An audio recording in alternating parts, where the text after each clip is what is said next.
Olá, pessoas lindas, maravilhosas. Estamos iniciando hoje o nosso videocast dos cursos de Arquitetura e Design, o Conceitualize. E hoje estamos aqui com um convidado muito especial. Então, deste lado do ringue nós temos o professor Marcos José Vale, defendendo o cinturão dos jogos analógicos. E desses dois lados opostos temos os professores dos cursos de design, professor Paulo Ribeiro e professor Vitor Moreira, defendendo o cinturão dos jogos digitais. Brincadeira, gente, não é um combate. Nós vamos aqui ter uma conversa muito amigável, espero que seja, por favor, vocês se comportem. E vamos apresentar, então, de forma um pouco mais séria, o professor Marcos José Vale. Ele que é um economista, ele é coordenador do curso de Economia da Uninter, mas também é um aficionado em jogos de tabuleiro, também deve gostar de um joguinho digital, ali, sim, de vez em quando. E daí a gente pensa assim, nossa, um economista vai falar de jogo. Mas enfim, vamos lá, vamos ver o que ele conhece aí de jogos. O Zé, para os íntimos, porque eu já conheço o Zé há mais de 20 anos, da época ainda que ele tinha a banda Nananã Deluxe, melhor não falar o nome da banda. O nome era muito extenso. Isso. Hoje ele tem outra banda, que são os Cavaleiros Temporários. Exato. Acho que o professor Paulo também tem uma banda, Então, aqui estamos todos bandeados aqui, Então, ele é o nosso convidado de honra. Aqui os professores da casa, vocês já devem conhecer, que são os professores de design, o professor Paulo Ribeiro e o professor Vitor Moreira.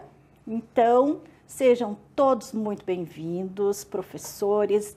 E daí eu vou começar jogando, chutando a bola aí para o professor convidado, o professor Marcos. Como é que é essa tua relação com jogos? Por que gosta tanto? Da onde surgiu isso? O que você tem para falar aí da sua trajetória com os jogos? Bom, então, para falar um pouquinho aí dessa trajetória, e até para contextualizar um pouquinho esses jogos aí modernos, jogos analógicos modernos, porque quando a gente fala de jogo de tabuleiro, já vem à mente aí clássicos, você pode pensar em xadrez, pode pensar em gamão, outros jogos aí que têm uma história longa e que fazem parte da cultura global, assim, E daí tem esses, aí você tem jogos mais recentes, como Banco Imobiliário, War, para quem já jogou, assim, se é que alguém já terminou uma partida de War, porque o War é contra o tabuleiro, na verdade, porque ele sempre vence ali a paciência de todos os jogadores, parece que não tem hora para acabar, para quem já jogou.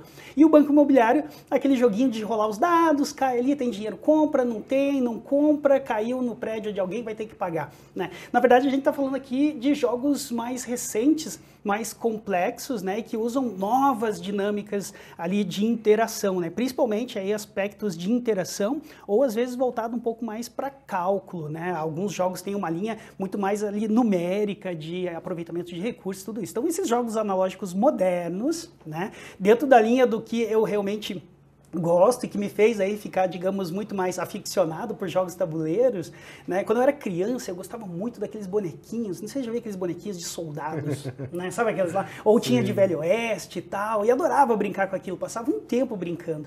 E aí, mais ou menos em 2017, um amigo chamou eu para jogar um jogo chamado Zombicide. A gente estava falando aqui, falando um pouquinho antes. E aí, quando eu abri a caixa, quando eu comecei a jogar, eu achei sensacional. Primeiro porque tinha umas miniaturazinhas, dos personagens e tal. Tinha todo um cenário. E aí você tinha um dashboardzinho ali, que você ia colocando ficha, uma ficha do personagem. Sim. O que remetia um pouco do RPG, né? E que trazia esses elementos lúdicos, né? E uma série de referências. E eu fiquei fascinado pelo jogo. Eu achei, cara, super diversão, porque eu tô colocando ali a parte bem prática do RPG, que é a parte do combate, do avanço, né? Andar numa masmorra. E também tem os bonequinhos que, claro, como adulto, é uma ótima desculpa ainda para poder ter os brinquedos. Né? E aí, esse jogo, né? Ele despertou um interesse bem grande, porque ele é um jogo cooperativo. Não é um jogo de você jogar um contra o outro. Né? Como o War, né? Que é competitivo. Né? Exatamente. Então, eu não estou ali numa competição, mas eu estou numa relação de discutir as melhores estratégias para poder sair de um cenário pós-apocalíptico, né? Cheio de zumbis ali atacando, e você tem que sair desse espaço tomando decisões com o teu personagem, e acabou sendo muito divertido, e eu acabei, né, digamos, entrando por esse jogo, que é um jogo de porta de entrada para muitos jogadores recentes, e depois fui aprendendo sobre outros jogos, né? Fui vendo aí outras linhas, outros tipos de jogos e que acabei ficando muito interessado. Até hoje sou, né? Hoje sou um pouco mais comedido, consigo selecionar um pouco melhor os jogos que eu quero ter na coleção, aqueles que eu realmente gosto, né? Variando entre os mais simples até os mais complexos. É bacana a gente falar sobre jogos assim, porque eu particularmente tive uma experiência bem legal, inclusive com o Zombicide. Lá no mestrado eu fiz um experimento, né, com os jogadores, onde eu alterei algumas regras do jogo, né, para fazer com que o jogo tivesse elementos de competição. E aí eu queria saber o comportamento dos jogadores quando eles se veem, né, eles já eram pessoas que já sabiam jogar aquele jogo, sabiam que ele é um jogo cooperativo, mas que eu coloquei ali alguns mecanismos, né, de competição. Foi bem legal ver, né, com a competição surgindo, né, dentro desse ambiente cooperativo, onde as pessoas tentavam dar uma rasteirinha uma na outra, assim, é bem bacana também. Ou seja, a gente também pode usar, né, vários jogos, né, analógicos ou jogos de tabuleiro também na pesquisa, né, em design principalmente, né, pesquisa nas áreas humanas também, para a gente entender o comportamento dessas pessoas, né. Se a gente alterar alguma coisa aqui no nosso produto, né, por assim dizer, como é que a pessoa vai reagir, né? Como é que esses jogadores vão reagir a essas novas novas alterações, exato. E é interessante porque no Zombicide tem bem essa característica, ele tem umas regras básicas, né, para o jogo poder rodar, mas ele te dá uma liberdade de você criar cenários específicos, né, e adicionar regras também, dependendo daquelas house rules, né, tipo as regras da casa ali, para poder talvez tornar ele mais interessante para o teu grupo, e essa é uma característica importante dos jogos modernos e das possibilidades que eles trazem, né, você usou aí no mestrado, né, e os jogos têm muito isso de você desenvolver algumas habilidades que às vezes você não tem, né? Ou despertar para certas características assim, particulares do seu comportamento. Né? Eu digo que o Zombicide, quando eu comecei a jogar, eu sempre tinha aquela perspectiva de não, vou começar a jogar, mas eu preciso conseguir as melhores armas, né? Eu não vou enfrentar ali a turba de zumbis enquanto eu não tiver um equipamento bom, estiver preparado. E aí, quanto mais tempo você demora para avançar no jogo, maior é o nível de dificuldade. E a gente tá falando de um jogo analógico, né? Vão entrando mais zumbis no tabuleiro e aí você não adianta ter equipamento, você não vai conseguir avançar. Daí eu percebia que a chave para eu conseguir resolver as partidas dependia ali de mesclar um pouco também, arriscar, correr, avançar, né? E não ficar tão preso ali a certas perspectivas de não, se eu tiver poder bélico, eu consigo avançar. Não, eu preciso às vezes pensar numa forma mais rápida, analisar melhor o cenário e arriscar, né? Parte da diversão tá aí também. Traçar uma estratégia, né, com todo mundo que está ali na mesa. Inclusive, é bacana isso que tu falou, né, dos jogos, assim, como uma forma, né, da gente se conectar com pessoas, né. Aí, inclusive, o professor Paulo já fez umas disciplinas aí bem legais sobre serious games, né, ou seja, jogos sérios, né, que a gente tem também isso muito nos jogos analógicos, né, que eles incentivam justamente essa relação interpessoal, né? Ou seja, a gente, às vezes num jogo cooperativo, então agora todo mundo aqui na mesa vai trabalhar com um objetivo, né, final, né? Ou seja, ganhar aquele jogo. Mas se a gente está jogando, por exemplo, um jogo, um War, ou então outro jogo que tem um detetive, né? Que aí você, às vezes, precisa enganar a pessoa, né? Você precisa fazer com que a pessoa ache que você vai fazer tal coisa, e aí você está tramando por baixo para fazer outra coisa. Um blefe, né? Usar um blefe. Então é legal ver também essas relações, né? Interpessoais, né? Que a gente precisa desenvolver justamente para a gente conseguir jogar esses jogos de uma forma bem legal, né? E vocês veem diferença, assim, dessa inter-relação entre as pessoas num jogo digital e num jogo analógico? Eu vou falar do digital, que já que meu colega de time aqui mudou de lado. Pois é, eu acho que ele... Sim, eu acho que tem um pouco de diferença, né, porque o digital, ele saiu muito do conceito do multiplayer do sofá, que eu gosto também, gosto muito de jogo quando tem multiplayer do sofá, que é aquele que você tem um controle, você dá o controle para outra pessoa e joga na frente do videogame, né. Acho que eu particularmente, é um dos que eu mais gosto. Mas a dinâmica das coisas virou muito pro multiplayer online, né? Você jogar com pessoas do mundo inteiro, tem essa dinâmica diferente. Eu acho que é até interessante desse versus aí que a gente propôs do digital e analógico, é que no início sim, existia, entre aspas, um versus, né? Um era não antagonista, né? Existia o conceito de que o jogo digital seria uma evolução do analógico, mas com o passar dos anos as pessoas foram descobrindo coisas muito interessantes, como, por exemplo, o analógico e o digital, eles não são concorrentes, eles são linguagens diferentes, né? A experiência, que vocês comentaram, de jogar um Zombicide é diferente de uma experiência de jogar The Witcher 3 Wild Hunt, ou se tiver uma versão tabuleiro do The Witcher também vai ser diferente, né? Ele vai explorar as coisas diferentes, né? Eu acho interessante que esses jogos tabuleiro modernos, que vocês citaram, Zombicide, Mysterium, Mansion of Madness, eles deram essa virada de chave, assim, né? Porque...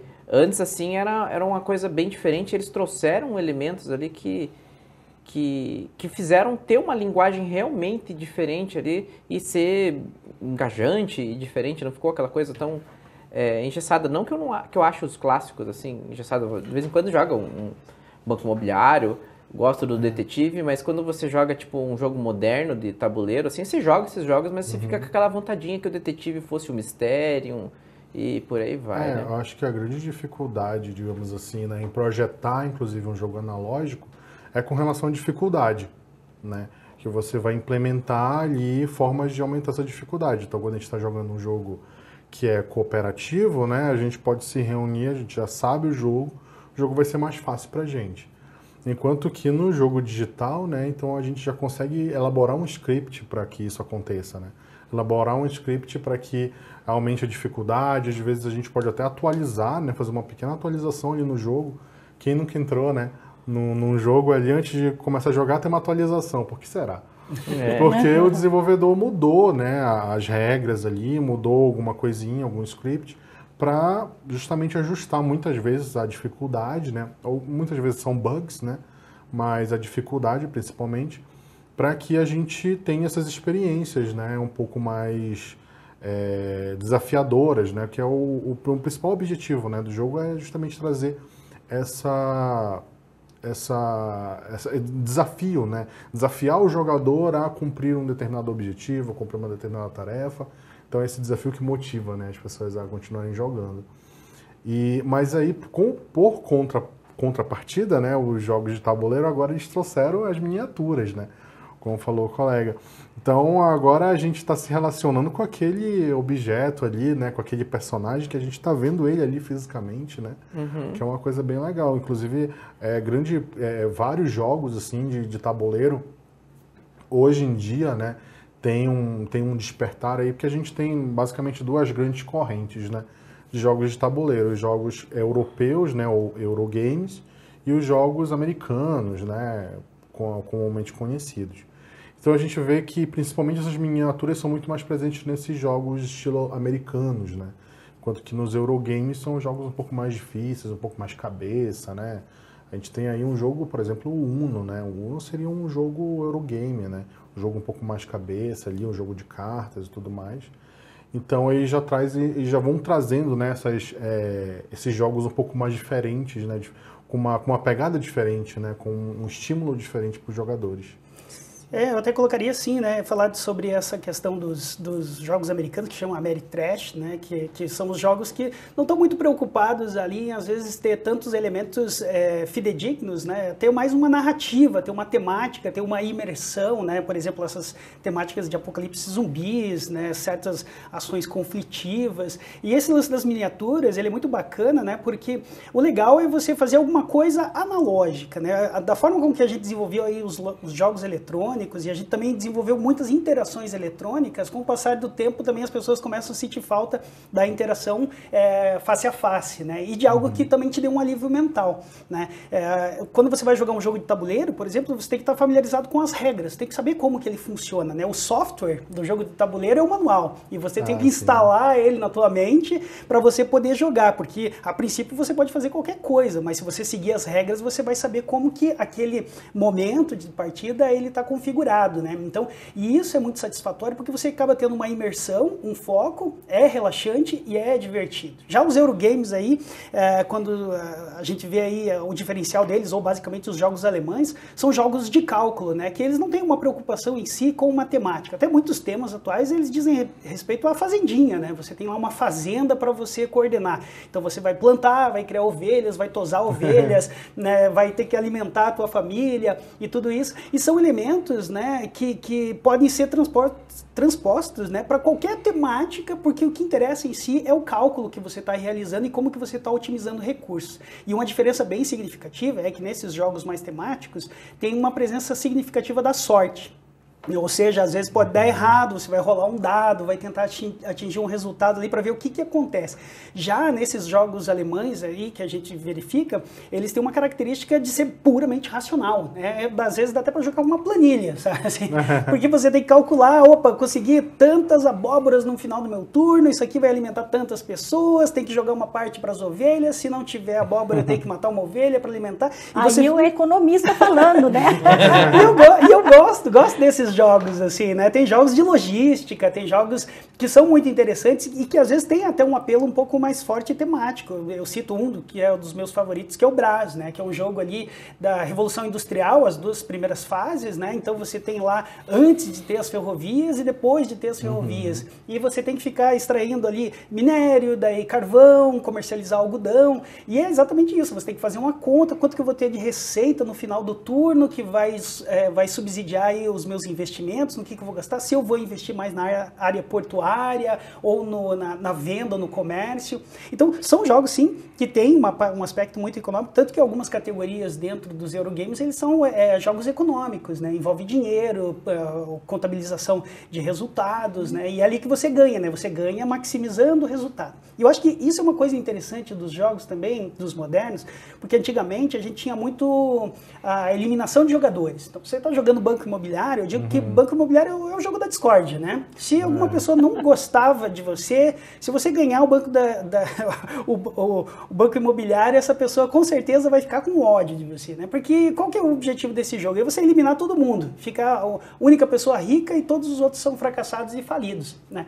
E nos jogos modernos, uma das questões que foram implementadas é que você não tem eliminação de jogadores. Todo mundo está na partida até o final dela, tentando ali recuperar. Tanto que a avaliação de um bom jogo de tabuleiro é na medida em que você realmente consegue recuperar resultado, que você consegue mitigar sorte, né? Então, você ali está no jogo até o final, né? Sem ser descartado ou sem criar uma rusga, porque, não, talvez o outro teve mais sorte no rolar o dado e isso me fez ficar fora, sem contar que quem fica fora do jogo fica fazendo o quê até os outros acabarem a partida, né? É uma situação desagradável. Então, esses jogos modernos trazem esse elemento e, como você tinha colocado, o fator social ele é importante, né? Porque é uma interação, como a gente está fazendo aqui um bate-papo, agora conversando, somos só nós quatro e o resto do universo que está aqui no chat, né?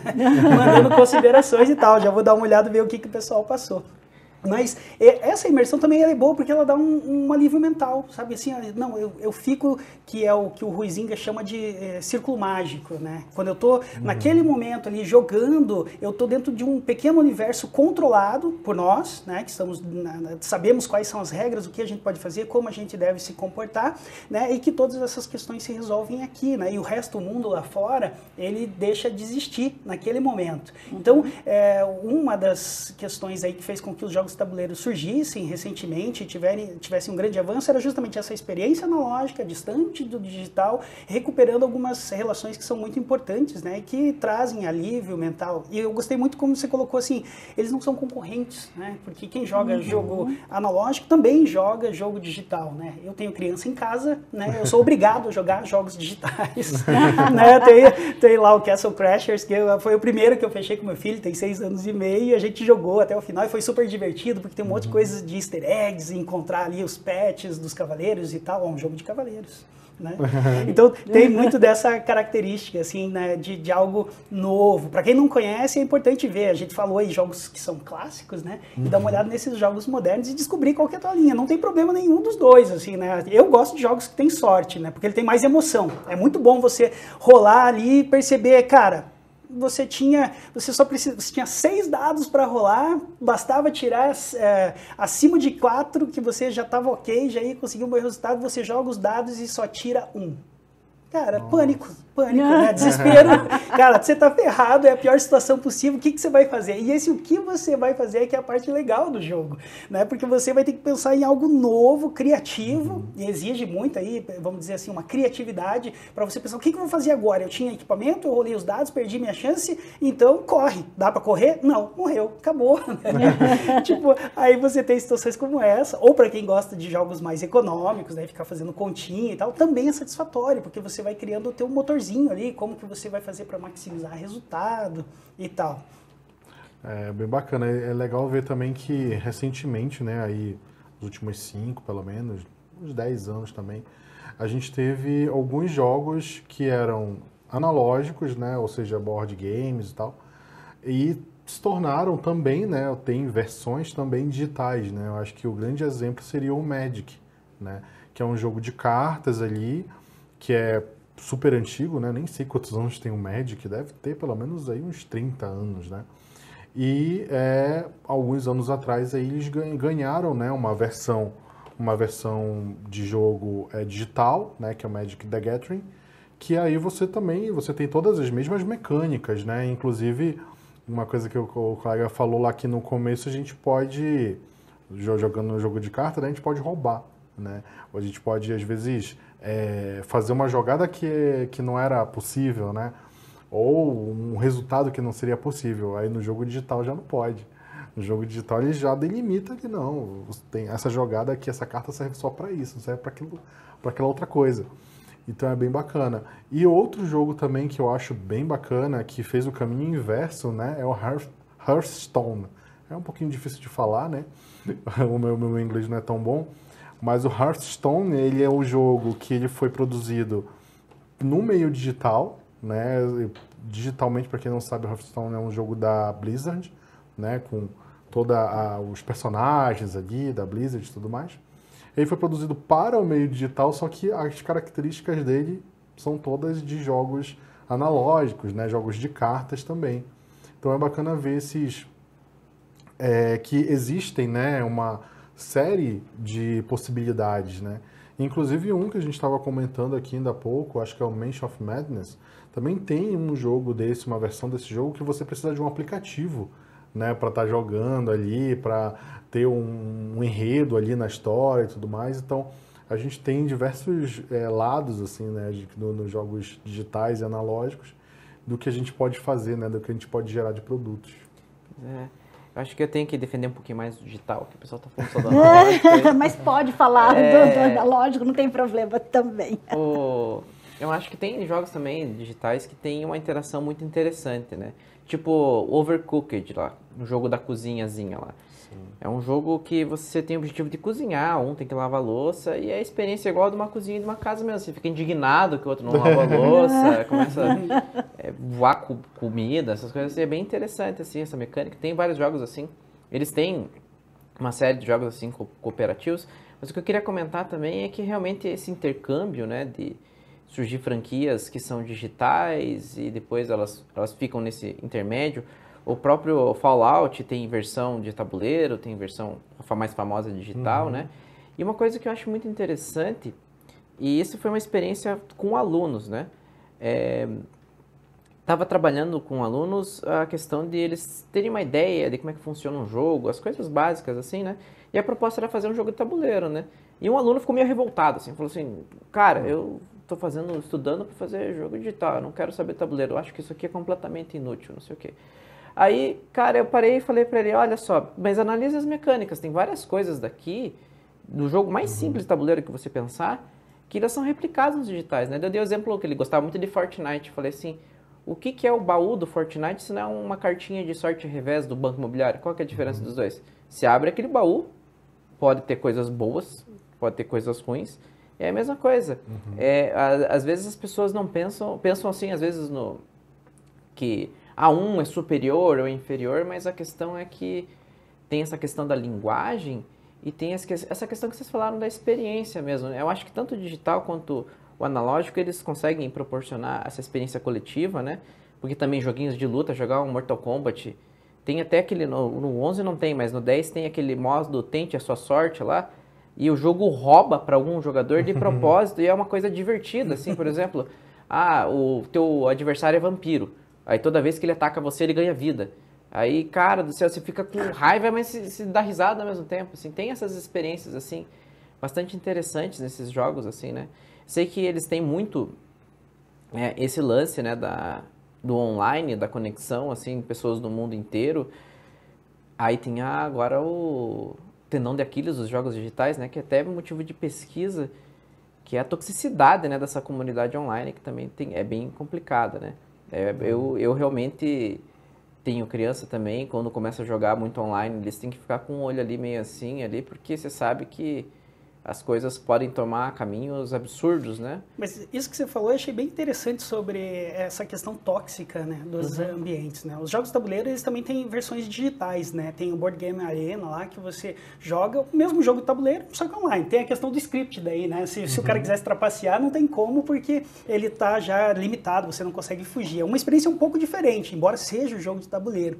E eu lembrei de uma vez que eu tava jogando, Seven Wonders Duel, né? Beleza, lá tava jogando, fazendo as jogadas e tal, e aí eu, na metade, o jogo é em 3 eras, né? Na segunda era eu dei uma virada, quase que o outro jogador não podia recuperar, né? E aí ele começou a me atacar no chat. Ei, você tá trapaceando. Daí eu falei, não, por que eu tô trapaceando? Não, você tá fazendo jogadas que não convém. Eu falei, mas como são jogadas que não convém? Daí ele falou, não, porque todo mundo sabe que não pode fazer isso, não se deve fazer isso. Aí eu fui lá e fiz a minha próxima jogada e aí ele se desestabilizou de uma vez. Aí ele ficava me xingando, porque no Board Game Arena tem o seguinte, né? Se você abandonar a partida, você entrega o crédito da vitória para o outro jogador e você sobe num ranking, né? E ele não queria perder, porque ele estava muito bem ranqueado e ele estava jogando com um cara de médio, né? Eu não era um cara do top, mas eu tava ganhando dele, isso gerou uma indignação, e ele começou a me xingar, começou a me ofender, e aí ele tava tentando ganhar, não no jogo, não na regra do jogo. E essa experiência que eu nunca tinha passado, né, fiquei pensando, mas por que o cara tá xingando? É só ele tentar reverter aqui, né, até eu conseguia ver as jogadas que ele podia fazer, e ele não tava fazendo, porque ele se desestabilizou emocionalmente. E depois eu fui descobrir que um ambiente tóxico muito forte é quem joga LoL, né?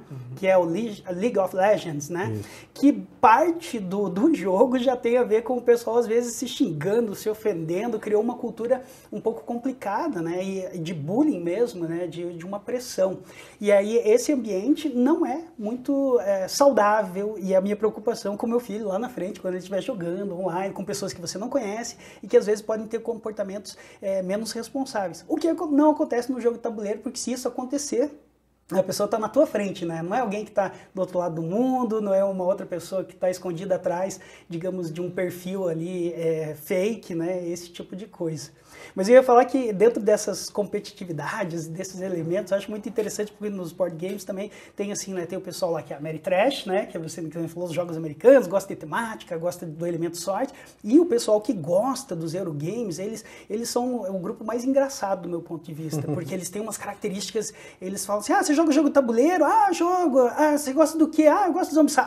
Você gosta de Zombicide. Então, você não é um Eurogamer, né? Porque eu sou um Eurogamer. E como Eurogamer, eu só jogo os jogos que não têm o elemento sorte, porque eu só gosto de jogar coisas que usam o potencial da minha mente, né? Então, tem, assim, uma certa empáfia, né? Uma coisa que é meio que evidente. E eu até acho engraçado, porque a gente vê nos canais, hoje tem muito canal de influencer, assim, falando sobre jogos, jogos, as editoras cresceram muito, tem um mercado bem expandido aí, né?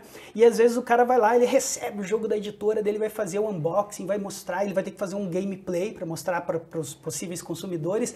Daí ele fala assim, ó, pessoal, este aqui é um Ameritrash, mas eu gostaria de dizer que mesmo eu, como Eurogamer, né, como esta pessoa distinta, capaz de me destacar aí de outros indivíduos dentro deste mesmo hobby, né, estou jogando, aí eu achei interessante, mas só para ficar claro que eu sou um Eurogamer, né, se eu tivesse que jogar um jogo, talvez esta não seria a minha primeira opção, mas você pode continuar jogando. Então eu acho isso muito engraçado, porque tem aí o viés social de você analisar o comportamento das pessoas, as preferências, né? Tem jogos aí que são só para divertir, só como o Uno que você falou, que é um jogo ali, um party game, que é para você jogar numa festa, você não tá nem aí quem é que ganha, né? Quem não imagina o cara jogar Uno com sangue nos olhos, assim, pô, nossa, eu tenho que ganhar, eu tenho que vencer. É diferente, por exemplo, desses jogos mais complexos, sérios, que às vezes o indivíduo, ele sai batendo na mesa, né? Tipo, claro que ele não vai te ofender nada, mas ele fica indignado porque ele não conseguiu a melhor performance possível durante o jogo. Já quem joga esses Mansions of Madness, Zombicide, cara, não tá nem aí quem vai ganhar ou não, o que importa é, tipo, ver a história. Depois você termina, até uma discussão que se tem nesses grupos, assim, cara, você termina de jogar um jogo Ameritrash, você vai sair, vai tomar uma cerveja, vai conversar e você vai dar risada do que aconteceu no jogo, do que se passou, aquela situação. Cara, lembra quando você ia acabar com aquele monstro lá, chutou a porta e não conseguiu o resultado. Agora, no Eurogame, terminou o jogo, né? Ah, então você ganhou, parabéns. A vitória é sua, né? Foi muito bom ter jogado, né? É um feliz e outros 3 indignados porque não conseguiram a sua melhor performance. Inclusive falando ali ainda sobre o League of Legends, né? Por que é, né? Por que acontece esse ambiente, né, tão tóxico, ríspido, né? É porque se a pessoa perder, ela baixa no ranking. Exato. Veja só, tem um ranking, ou seja, tem uma pontuação. Se ele perder, vai diminuir a pontuação dele, ele tá ali louco, porque quer ganhar de qualquer jeito, como o cara lá, né? Que não conseguiu fazer as jogadas e começou a xingar. Essa pessoa também, né? Ela vai começar a xingar porque aquilo tem um impacto sobre ela, né? E aí é interessante até a gente pensar sobre algumas características da gamificação, né, que a gente vai colocando ali em diversos, não só em jogos, né, também na nossa vida, mas algumas características que tem, por exemplo, esse do ranking, né. Ranking é uma característica de gamificação que a gente pode aplicar em diversos contextos, né, mas aplicado do jeito que é aplicado, né, no League of Legends, pode justamente despertar essa competitividade exacerbada, né? A pessoa quer porque quer ganhar de qualquer forma. É até uma coisa bem interessante porque a gente tem já diversos mecanismos computacionais, digamos assim, para prever essas coisas ou para fazer com que essas coisas não aconteçam. Então, por exemplo, a gente tem lá que é comum você encontrar nesses jogos, por exemplo, um sistema que ele não deixa você xingar. Então você digita ali um xingamento, quando você clicar Enter, aparece uma mensagenzinha lhe dizendo, não, você não pode falar esse tipo de coisa. Mas, se você tiver ali com o seu headphone, né, com o seu microfone e falar alguma coisa, como é que o computador vai compreender aquilo ali, compreender que aquilo ali é um xingamento? Né? Então, a gente já existe tecnologias para se fazer isso, né? Mas também, né, a gente também tem que pensar que isso tem que se acontecer numa forma, de uma velocidade muito rápida que a computação ainda não está dando conta, né? Ou seja, a computação ainda não está dando conta de compreender o que você falou e deixar que aquilo ali ressoe para o seu grupo, né? Eu acho que dá falta a gente evoluir ainda um pouco essa parte computacional até chegar nesse ponto. Porque formas existem, né, da gente combater essa competitividade, né, muito exacerbada, né, ou até, né, esses xingamentos e tudo mais. Só que a gente precisa, né, caminhar ainda aí nesse você tocou num ponto importante, que é justamente isso. Às vezes a gente fala em jogo e o pessoal pensa no jogo como sempre jogo é para alguém ganhar. Né? E não necessariamente como diversão, como entretenimento, como lazer, né? E como algo que você também vai ter outras partidas, vai ter outras oportunidades, uma curva de aprendizado, né? Então, acaba pintando essa ideia, não interessa o que está jogando, se eu vou jogar, é jogar para ganhar, e não por diversão. Verdade. Mas vocês até falaram, tenho criança em casa e tal. eu tenho a impressão de que hoje as crianças elas já pulam direto para o digital, elas não têm essa passagem pelo analógico, porque antes as crianças tinham mais essa coisa de brincar de jogos analógicos, cartas ou dados, ou enfim, né? E a impressão que eu tenho é que hoje eles já passam, e daí eles nem têm essa noção, né? Quando um aluno vem e diz assim, eu tenho que fazer um jogo analógico, mas não é isso que eu quero, porque eles não conhecem, muitas vezes. Os teus sobrinhos, o teu filho, como é que foi isso? Eles jogam jogos analógicos ou eles passaram direto para o... Olha, no meu caso, acho que teve muita influência minha, né? Minha esposa também gosta de jogo, mas eu concordo que eu não vejo sendo comum muito. Eu não vejo ele comentando com os amiguinhos dele que jogou Banco Imobiliário, Detetive ou Mysterium, assim. Eu não vejo ele comentando porque realmente ele não tem esse hábito, né? Ele é bem mais ligar para os amiguinhos dele para jogar o Fortnite lá, né? E aqui, já que ele falou ali do Eurogame versus Ameritrash, nós temos, né, o Xbox versus PlayStation versus PC Gamer também. Então, nós temos nossas guerras também. É verdade.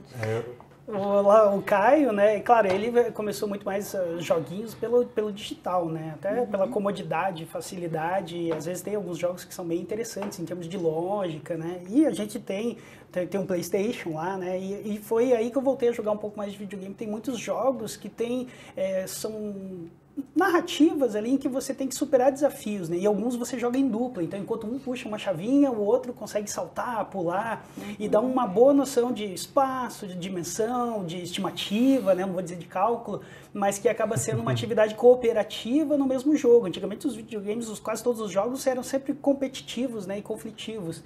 E aí agora tem muito jogo que é cooperativo, esse daí do multiplayer do sofá, né?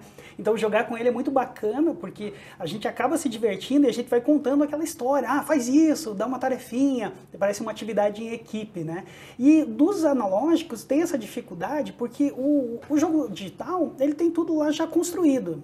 Se você errar, beleza, né? Ele vai ver o que você não pode fazer da próxima vez, ou uma parede você não pode atravessar e tal. Então tem lá o scriptzinho que facilita e que você vai aumentando de nível e dificuldade.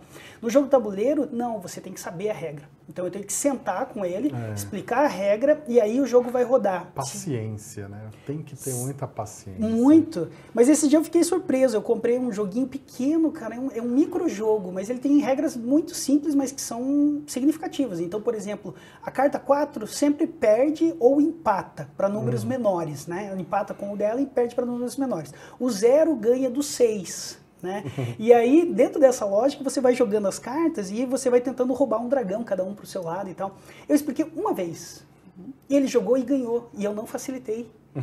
Porque ele conseguiu ali, tem um fator sorte, sim, mas ele sabia, o 0 ganha do 6, né? Abria simultâneo as cartas, ele foi fazendo as jogadas e ele até lembrou, não, você não tem mais 6. Então você não vai conseguir vencer essa jogada. E aí, só que a diferença é que depois que ele jogou, ele também não quis jogar de novo. Mas ele entendeu, compreendeu a regra, né? Foi uma experiência super legal, fiquei surpreso. Só fiquei decepcionado porque ele não quis jogar de novo. Eu queria jogar de novo para recuperar, nem essa chance ele me deu. Pessoal, infelizmente... esse nosso encontro ele é muito curtinho, né? A vontade com certeza é de ficar aqui conversando mais, mas nós vamos ter que finalizar o nosso videocast. Se vocês quiserem, então, né, aproveitar esses últimos minutinhos aí para complementar alguma coisa, para se despedir, enfim, fiquem à vontade. Bom, não sei se os colegas querem comentar aí, mas eu acho que ficou aqui, né, um aprendizado, né, que ficou é que a gente também pode jogar jogos digitais, a gente também pode jogar board games, né? A gente falou muito de board games aqui, né? Parece que a gente está querendo que todo mundo jogue, mas é porque a gente vê tantos jogos digitais, né? E a gente fala assim, pô, não esquece dos board games também. Mas ambos podem trazer experiências legais, né? Ambos podem trazer, né, experiências desafiadoras também. Então a gente espera, né, que as pessoas possam também, né, se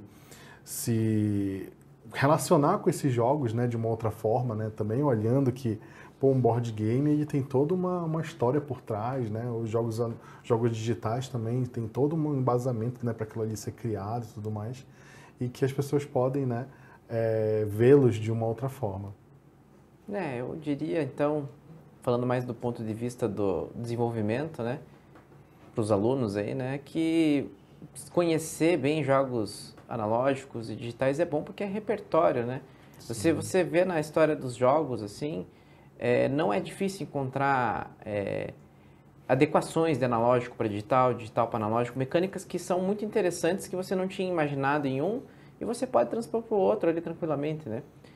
Acho que já percebi que eu gosto de The Witcher. No The Witcher lá tem um jogo de carta dentro, né? Verdade. Que é o Gwent, que é justamente uma transposição de um jogo analógico para dentro de um digital que, quando você vê lá, tá acontecendo aquelas coisas lá. Ah, queimaram a minha vila. Daí o Geralt fala, tudo bem, mas vamos jogar um baralhinho antes? Né? Você pode fazer isso, né? Então, você vê que o jogo engaja mesmo, né? E tanto que já até saiu a versão física, né, também. Então, meu recado é que tanto os jogos analógicos quanto digitais, eles têm sua experiência e se você pretende, planeja desenvolver, é muito bom você conhecer essa experiência e saber que sentimento que ela pode causar também, né?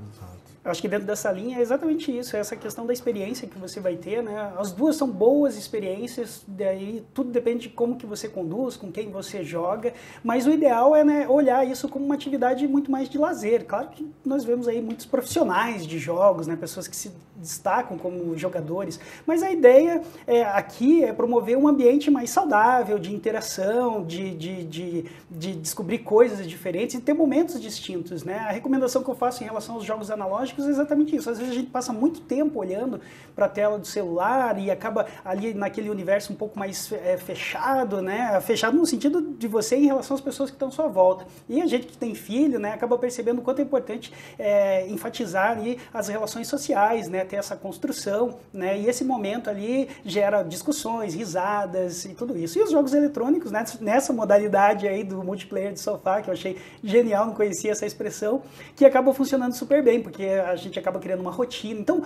as duas linguagens funcionam muito bem, mas tenta aí, às vezes, não se seduzir tanto, né, por uma ou por outra, não ficar muito aficionado, né, não transformar isso também numa obsessão, né, porque você acaba sendo seduzido tanto por um quanto por outro, porque ele te dá um sentimento de realização, de satisfação, né, de consumo mesmo, até como foi dito aqui sobre os jogos analógicos que tem aí produções sensacionais, assim, é uma ordem, digamos assim, muito bacana de ver um produto muito bem acabado com vários elementos. Então, procura aí, tem muita informação para conseguir na internet, descobre o jogo que está mais de acordo com o seu perfil e principalmente o perfil do seu grupo, porque isso faz muita diferença.